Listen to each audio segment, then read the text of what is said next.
It's good to see you Yeah, looking well. mate, it's good to be well after what happened. Yeah, Yeah. it doesn't happen this way for many people. Unfortunately, I'm one of the very lucky ones. Well, that's true. And the thing is, I mean, you've always looked so fit and well and looked after yourself. And I think that's often for particularly, blokes our age, you, particularly if, I mean, I can't say that I keep as fit as others, you, I think you do. But that said, I mean, people can feel they're a bit invincible around these sorts of things, but this sort of stuff can happen to any of us. So, and it can come on quite suddenly, as you found on that fateful day. Yeah, look, I think you touched on a couple of really important points there. I Mm. thought I was fit. I thought I was healthy. I thought I was invincible. I thought that exercising and being able to exercise without getting symptoms meant that you were okay. But, as you just said, I think that night I pushed it so hard and something Mm. happened. I mean, obviously I've got heart disease. That's something that I didn't know, but Mm. now I do know. And, thankfully I survived, and I can look back and look at what I was doing and what I need to do in the future to Yeah. be able to get myself going.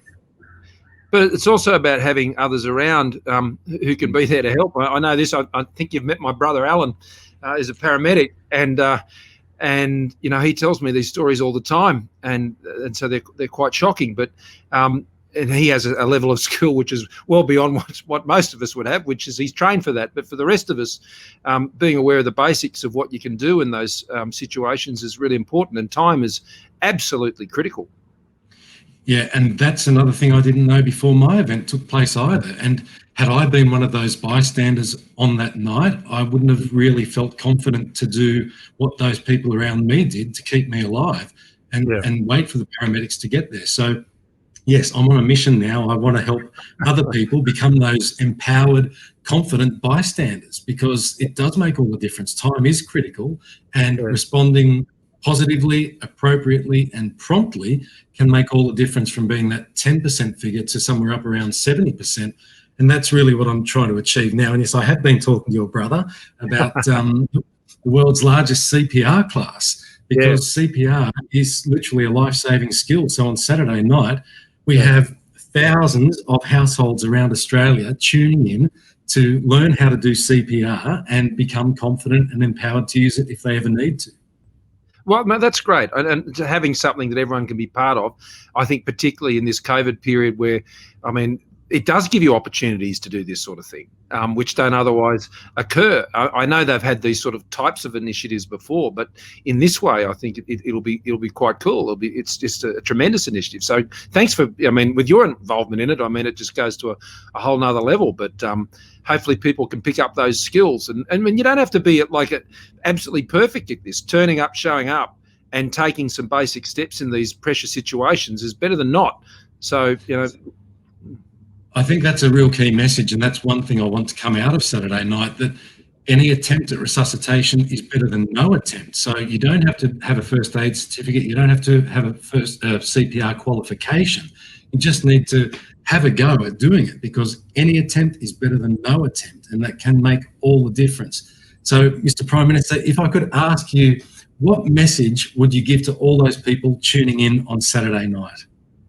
well, my message would be simple: have a go, make sure you get across these basic skills. I mean, just get involved and turn up for your fellow Australians. I mean, we talk a lot about mateship in this country, and it's such a wonderful Australian term, and only Australians, as we know, get it, what it really means. But this is part of mateship. We do anything for a mate, and we're all mates when it comes to this sort of thing. So turn up on Saturday night. I'm going to try and see if I can log in as well. I know my girls have had the training from Alan and in the past and Susie, so they can probably give me a few tips on this. But and I've seen the courses plenty of times. So look, I just hope so many people join in. I think that'd be tremendous. Yeah. Hey, tell me, Greg, as you've told your story to so many other people, how have you found that they've responded? Yeah, look, with a great deal of interest. I mean, I guess it's kind of sad. It's sad in a lot of ways, but my event got a lot of attention because of who I am. But every day around Australia, what happened to me is happening to many, many people. And that's what I find extremely sad, that it goes, I was going to say unnoticed. I mean, it's not unnoticed, because the families that are losing loved ones every day, they notice it. But on that sort of higher level, on that real sort of surface level, it's one of the biggest killers in the country. And really, the vaccine for this is people knowing CPR and knowing how to use an AED and where to find an AED or defibrillator in circumstances that they need to.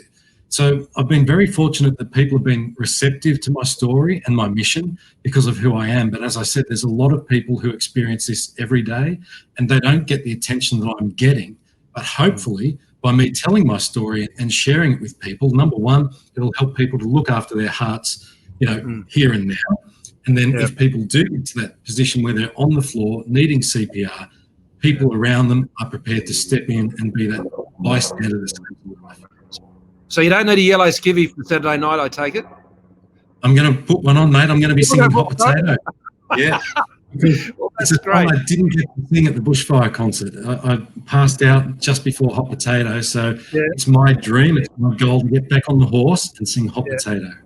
Oh, well, that's fantastic. Well, look, I think that's going to bring a whole new dimension to it. And look, I'm not surprised you're doing this, Greg. I mean, you've always been passionate about what you do. And we'd met before when we were talking about things like early childhood education many years ago. And here you are backing up again, just looking after your fellow Australians. So I want to thank you for that. I mean, you've been a tremendous servant to our country in so many different ways that every kid, going back over a long period of time loves you. And they'll be as happy as anyone to see you so fit and well.